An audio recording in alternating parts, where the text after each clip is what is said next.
Salut la famille, j'espère que vous allez bien, j'espère que votre nuit a été bonne. Chez moi, j'étais éveillé depuis 2 heures du matin.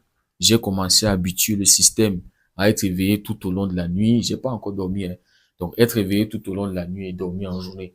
Parce que ça va être ça, le quotidien. Au moins pour un mois, les gars. La Coupe du Monde débute demain. Et tous les matchs, c'est la nuit, les gars. Donc, j'ai commencé à entraîner le corps. Et voilà, pour ceux qui n'ont pas besoin de se déplacer pour aller travailler ailleurs, qui travaillent à la maison et qui aimeront suivre cette Coupe du Monde, les gars, il faut déjà commencer à habituer le système. C'est ça le truc, les gars.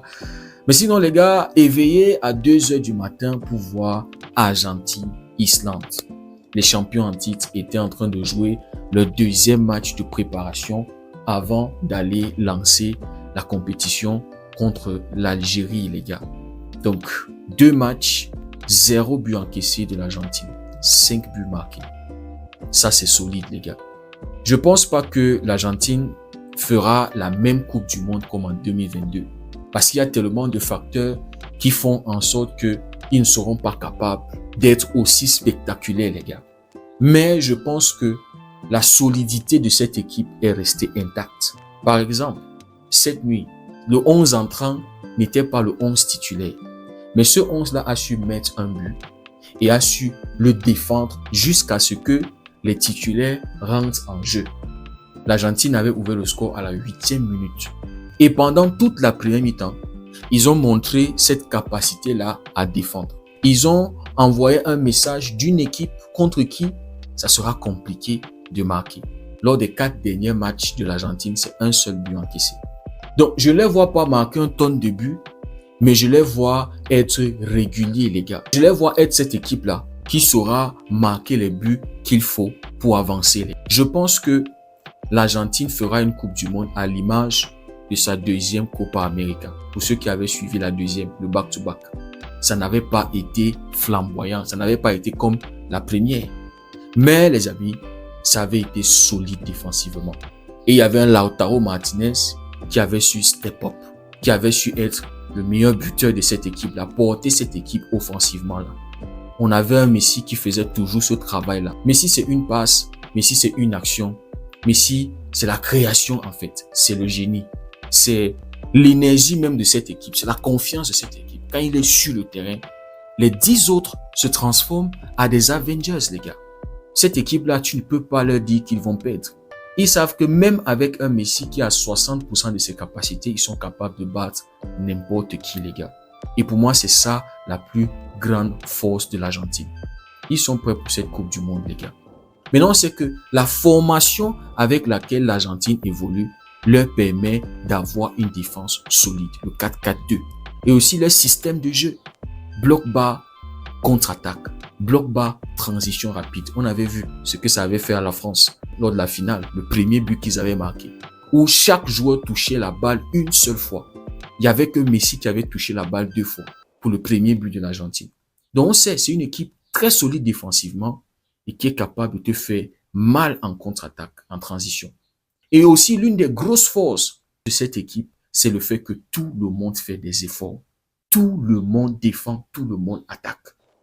Bon, Messi, on sait que ses efforts sont beaucoup plus basés dans le camp adverse. Pressing pour récupérer dans le camp adverse. Rarement, tu vas voir Messi revenir jusqu'en défense pour venir récupérer des balles.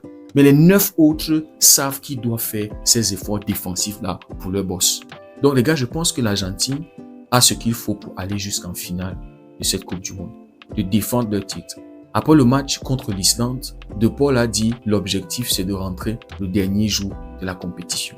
Donc, cette nuit, victoire 3-0 de l'Argentine contre l'Islande. Le premier but est arrivé à la 8e minute sur un coup de pied arrêté. Mauvais dégagement de la défense de l'Islande. Le petit Barco qui va profiter de ce mauvais dégagement-là pour ouvrir le score. Et après ça, comme je disais, cette équipe-là va garder ce score-là intact jusqu'à ce que les titulaires rentrent. Messi était entré à la 70e minute. Et il n'a fallu que 45 secondes pour que Lionel Messi puisse inscrire un but, les gars. 45 secondes lui a suffi pour créer une action dangereuse. Une passe de McAllister pour Lionel Messi. Messi va toucher la balle 3 fois. La 3e fois, sa passe va éliminer 5 joueurs. Tu as un Lautaro Martinez qui est en train de faire l'appel dans le dos des défenseurs, qui va récupérer cette balle-là. C'est-à-dire, Messi ne voulait pas marquer. Messi voulait juste être un passeur décisif. Parce qu'aujourd'hui, Messi est en train d'accompagner ces gars-là. Il aurait pu prendre sa retraite. Mais tout ce qu'il est en train de faire maintenant, c'est un bonus. C'est un kiff, les gars. Et pour cette équipe, pour ceux qui le suivent, pour ceux qui aiment ce sport. Donc, quand je vois les gens qui disent « Non, Messi aurait dû prendre sa retraite, il va venir flop dans cette Coupe du Monde et ça va mettre une tâche. » Oh là là, les gars, vous n'avez rien compris.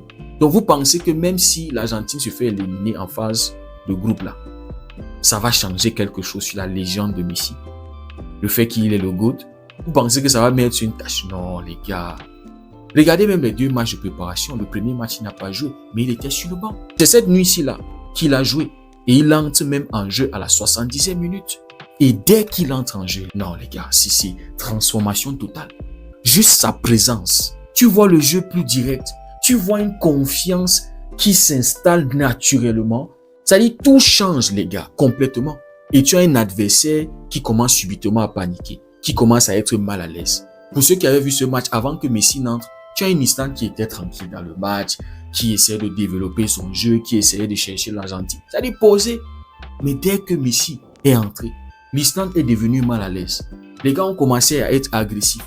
Les tacles bizarres. Non les gars. Donc, comme je disais, Messi est juste en train d'accompagner cette équipe.